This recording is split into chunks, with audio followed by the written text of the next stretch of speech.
ಆಚಾರ್ಯ, ದುಶ್ಯಾಸನ, ಶಕುನಿ, ನೀವೆಲ್ಲರೂ ವೀರರೇ? ಛೈ!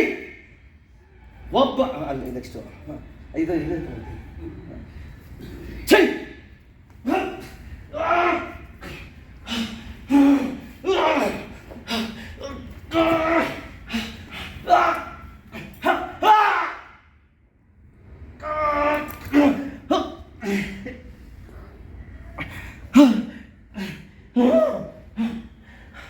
ಒಬ್ಬ ಅಪ್ಪಿಯನ್ನು ನೀವು ನನ್ನು ನಿಗ್ರಹಿಸಲು ನೀವು 7 ಮಂದಿ ಅನ್ಯಾಯವನ್ನು ಮಾಡಿದ್ರಿ.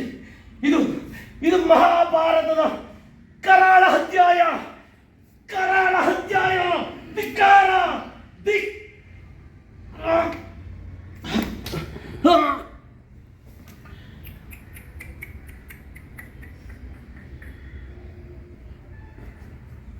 ಕುಮಾರ, ಶ್ರುತಕರ್ಮ, ನಾನಾರು ನಿಮಗೆ ಗೊತ್ತಿಲ್ಲ.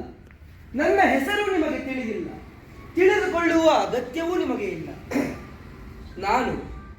ನಾವು ಆ ಕರಾಳ ರಾತ್ರಿ ಆ ಪರಮ ಪಾಪಿಯಿಂದ ಭೀಕರವಾಗಿ ಬರ್ಬರವಾಗಿ ಸತ್ತು ಹೋದೆವು.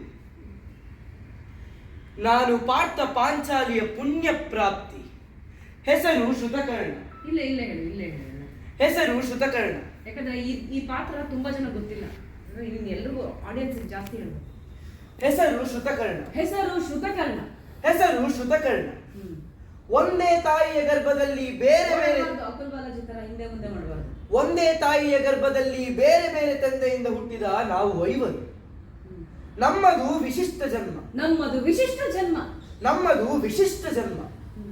ದೊಡ್ಡಪ್ಪ ಧರ್ಮಜನಿಂದ ಪ್ರತಿವಿಂಧ್ಯ, ಭೀಮಣ್ಣನಿಂದ ಸುತಸೋಮ, ಚಿಕ್ಕಪ್ಪನ ಕುಲನಿಂದ ಶತಾನಿಕ, ಸಹದೇವ ಚಿಕ್ಕಪ್ಪನಿಂದ ಶ್ರುತಸೇನ. ನಮ್ಮನ್ನು ಉಪಪಾಂಡವರೆಂದೇ ಕರೆಯುತ್ತಾರೆ. ಆ ಯುದ್ಧದ 17ನೆಯ ರಾತ್ರಿ ಅಶ್ವತ್ಥಾಮನೆಂಬ ಪಾಪಿ ನಿದ್ರಿಸುತ್ತಿದ್ದ ನಮ್ಮೈವರ ರುಂಡಗಳನ್ನು ಕತ್ತರಿಸಿ ಬಿಟ್ಟ. ಪಾಂಡವರೇ ನಾವೆಂದು ಅಕೃತ್ಯವನ್ನು ಮಾಡಿದ ದುಷ್ಟ ದುರುಳವರು.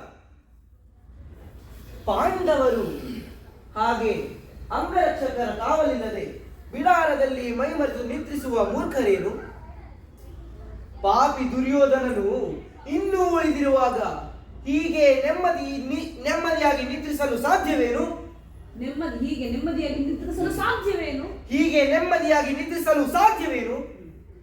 ಅಶ್ವತ್ಥಾಮ, ಪಾಂಡವರ ಸಂತತಿಯನ್ನು ನಿರ್ನಾಮ ಮಾಡುವ ನಿನ್ನ ಸಂಕಲ್ಪ ನಿನಗೆ ನಾಯಿಗಿಂತ ಕಡೆಯಾದ ಸ್ಥಿತಿಯನ್ನು ಕರುಣಿಸಿಬಿಟ್ಟಿದೆ. ಪಾಪಾತ್ಮನೇ, ನೀನು ದುರಾತ್ಮ. ಅಶ್ವತ್ಥಾಮ